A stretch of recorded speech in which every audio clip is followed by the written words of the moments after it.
Hey everybody, this is Chris with Overclockers Club. I've got a nice camera here from Kittyhok. This is a pan tilt zoom.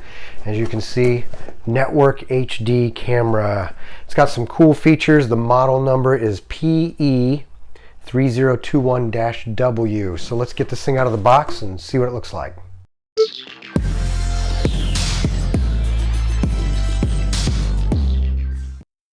And actually, I just realized there's another sticker on the front that says Kittyhok Pro PT 2MP Floodlight camera, and it's 4x zoom. It's an optical zoom. So we will see how that all works here in a moment. But first thing I noticed is this kind of like an encapsulated air pillow or air pouch that the camera came in. It did a pretty good job of getting it here all in one piece. There's no damage to it. But this thing is really heavy. It's got a cast aluminum housing to it that's pretty bulky, pretty large. And the base here feels like it is plastic though, but anyway, it's massive. It's a big camera. You get the two very large Wi-Fi antennas, and those attach to the back, but it also has an Ethernet connection here, so you can go wired if you'd like. There's a reset button and then a power connector.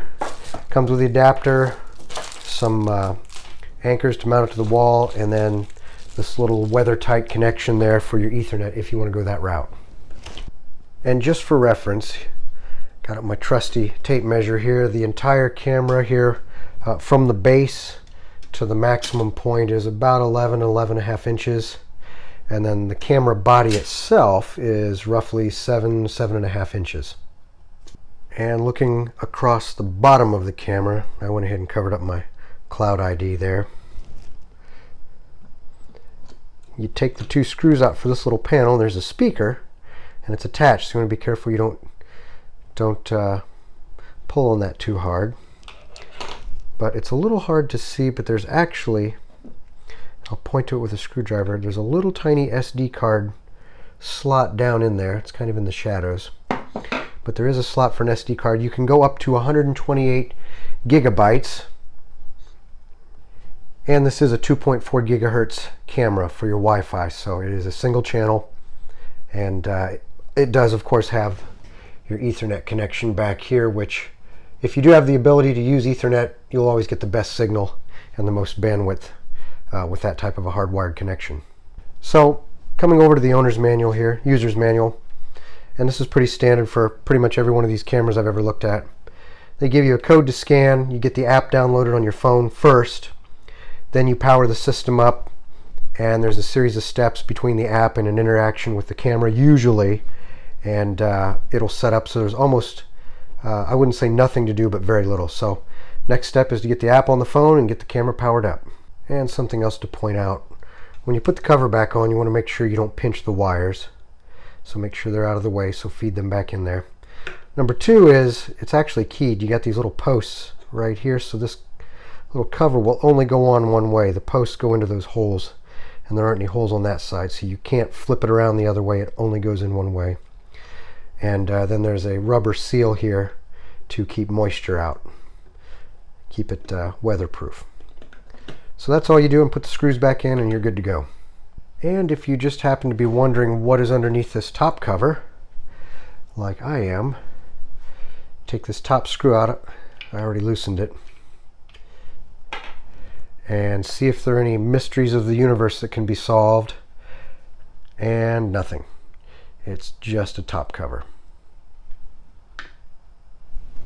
So getting this thing connected was as simple as it could be.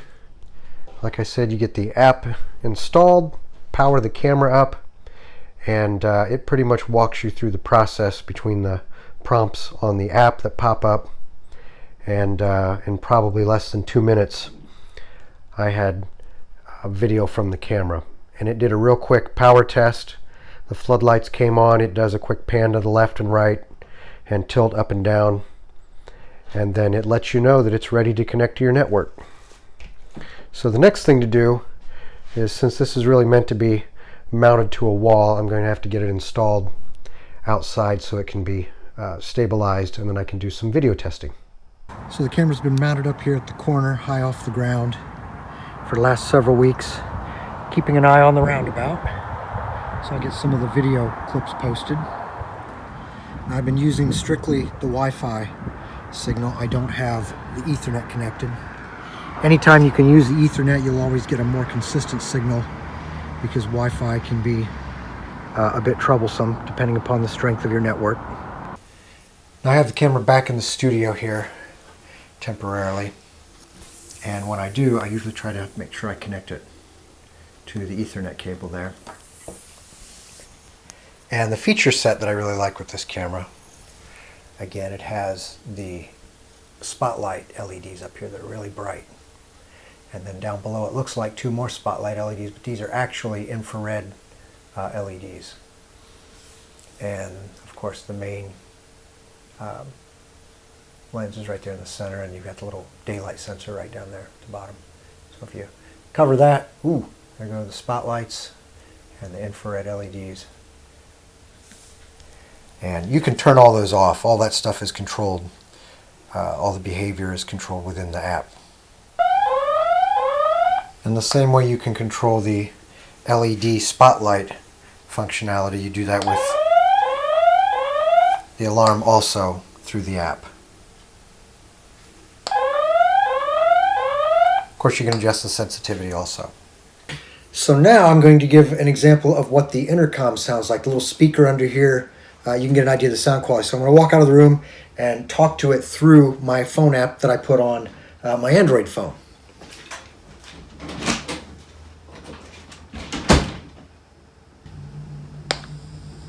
So this should give you an example of what the intercom sounds like through the speaker on the camera. And here's a little video of me using my phone app to move the camera around. So you can see as I move the camera on the phone app, it moves around the room, and it can go left to right or up and down. I can hold this without dropping my camera. And let's see, we'll go back to the left. And then swing around to the right. And now I'll post some video clips, daytime, nighttime, zoom in, zoom out, pan around a little bit so you get an idea of some of the capabilities.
And I always like to emphasize with any Wi-Fi camera, the strength and quality of your Wi-Fi signal really determines how well the camera will work. And that's true with any Wi-Fi camera. So when possible, like I always say, I always default to the Ethernet connection if you can, but if you can't, then you need to make sure your Wi-Fi signal is good and strong. And that really means a good router, and the construction of your home, depending upon whether you have aluminum siding or a brick exterior, all those things factor into the quality of your Wi-Fi signal and signal strength outside. And you can purchase things like Wi-Fi range extenders to help get your Wi-Fi signal outside of your house a little better. There are also phone apps that you can download, and you can monitor the signal strength of your Wi-Fi outside, so you can walk around your yard, sort of get an idea if there are any dead spots or how strong your signal is. So I'm really happy with this camera. It performs well, it does everything it's supposed to do, and it comes in around $99 on Amazon. Keep your eyes open though, sometimes they run sales. You can find it for a little less money, but overall, like I said, I'm pretty happy with it. So I'm going to give this the Overclockers Club Gold Award. This is Chris with Overclockers Club. Thanks for watching, and don't forget to subscribe.